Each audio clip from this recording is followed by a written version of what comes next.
This is Femi Kuti, and you're listening to NYC Radio Live. All right, how you doing? Hope you're doing great. This is David Ellenbogen here, NYC Radio Live. Yeah, I am rushing this one out the door because big concert tomorrow, my time, February 16th. Our guy who's no stranger to most of you, Samir Gupta, the Maverick tabla player and drum kit player extraordinaire, is releasing a new album called A Circle Has No Beginning, and that's with Mark Carey, Jay Gandhi, Arun Ramamurthy, Marika Hughes, Trina Basu, Rashawn Carter, Neil Murgai, Brandy Younger, Pawan Benjamin, and Morley Kamen, and it's killing. And he's going to have his record release at Littlefield. So he came by WKCR and we did a spot. So I'm going to play some excerpts from that. We'll hear a live recording from Mass Mocha. We'll hear some of our discussion. This was really cool to me, as throughout my career I always get in trouble by people who are upset that something is not conforming enough to a genre that they're hoping for. Like, you know, well, in this case, we played some music and a caller called in and they said they didn't think, they weren't happy it wasn't Indian enough for them, and it was an Indian radio show.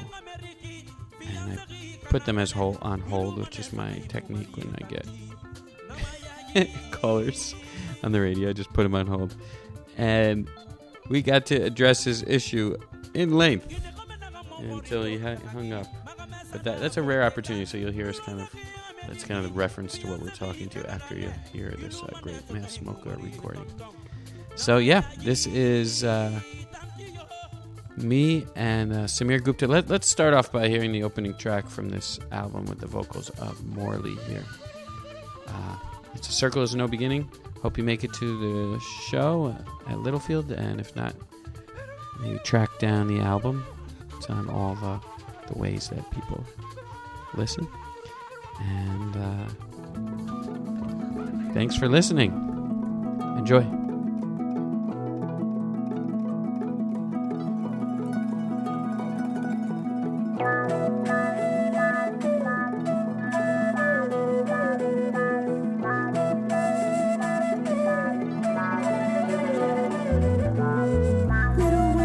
Spinning,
Ustad Bade Ghulam Ali Khan here on WKCR. That was some vintage vinyl brought by our guest, Samir Gupta. Samir, how you doing? I'm doing good. Thanks, David. Glad to hear it.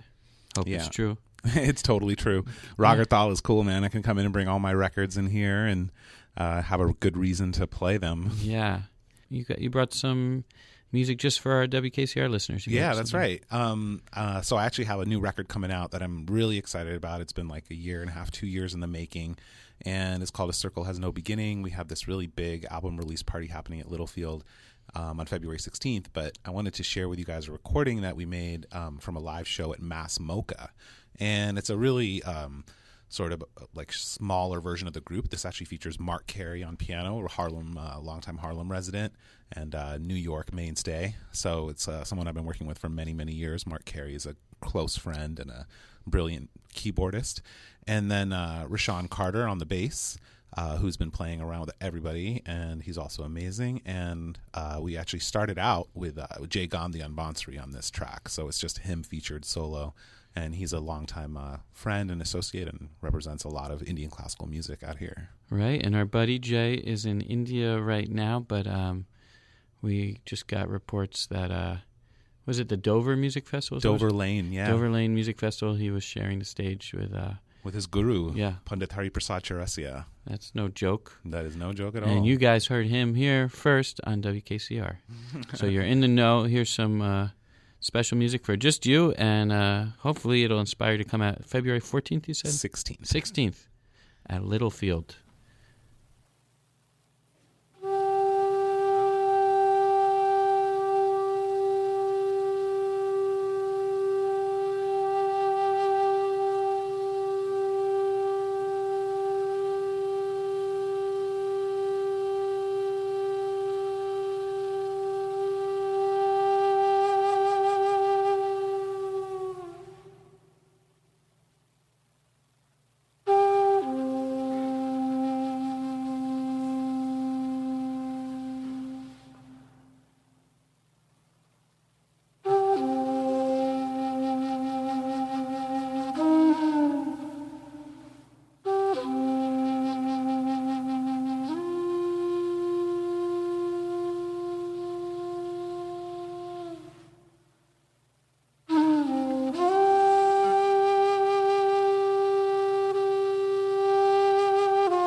All right.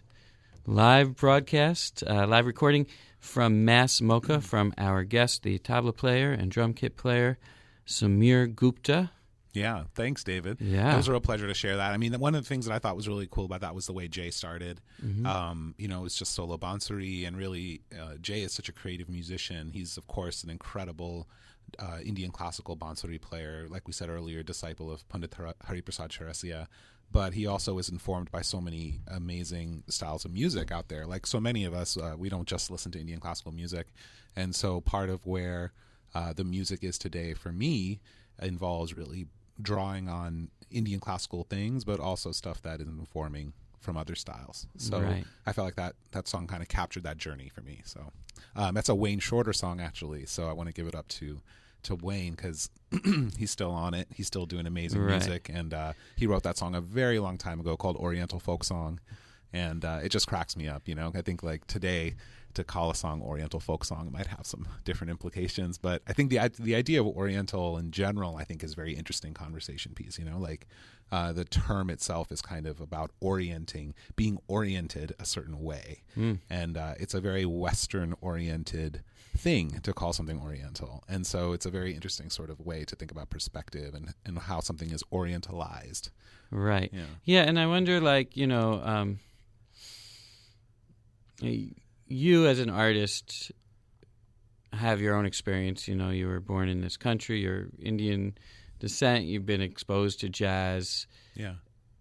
Would you feel limited in terms of just expressing the fullness of who you were, if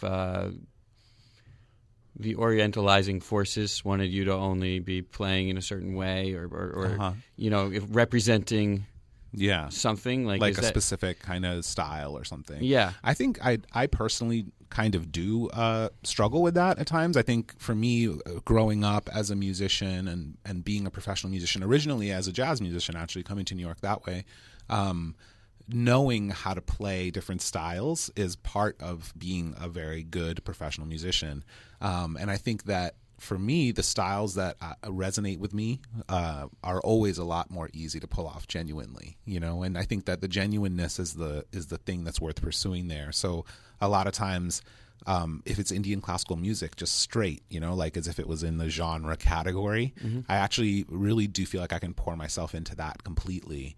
But I think that if it's something that I'm not feeling, like if it's something that's kind of maybe more kitschy or gimmicky, it's actually harder for me. Even if people are saying it's Indian classical music, if I don't find that it resonates with me or it comes across as something, respectful and deep and acknowledging of the real roots of where things are coming from, then it's hard for me to even pour myself into it, just because it lacks a certain sort of substance that I need. Right. Yeah. But do you also feel that certain people would want you to be in a box? They'd be upset that you're here on Rag or Tal playing vintage vinyl, but then you're also playing the jazz side of you, and that for them is not what they tuned in for. Sure. I think that's valid. I mean, I think people have an expectation, but I also think that it's the responsibility of musicians and music lovers to sort of really explore the vast territory that's there. Like even you played earlier a collaboration between a Middle Eastern musician and an Indian classical musician, that in a way that was pushing the boundaries as well, and I think that it's all about sort of nuances at that point. How much are you pushing, or which direction are you pushing in? And so I definitely see people saying they like Indian classical music, but then they don't like other kinds of music.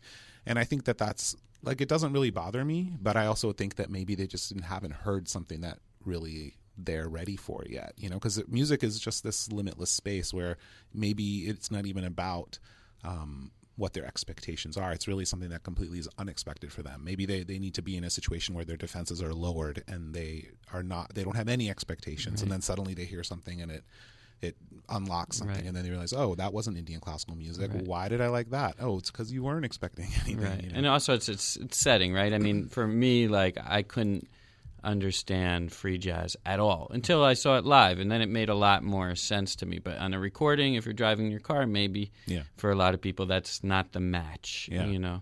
Yeah, people are at different levels in listening to all these kinds of music. I mean, some people really get turned on by tabla, only tabla, right? And it's like they're just waiting for the tabla solo, or like they're waiting for the jala fast section, you know, where it's just everyone's freaking out and going as fast as they can. And I think that as they listen more and as they start to appreciate the sort of depth and the scope of like what is happening with this kind of music, but also the way that it speaks on other kinds of music, then they start to realize, you know, the potential for diversity and how they're listening, you know, and what are they hearing, and what are they listening to, what are they listening for.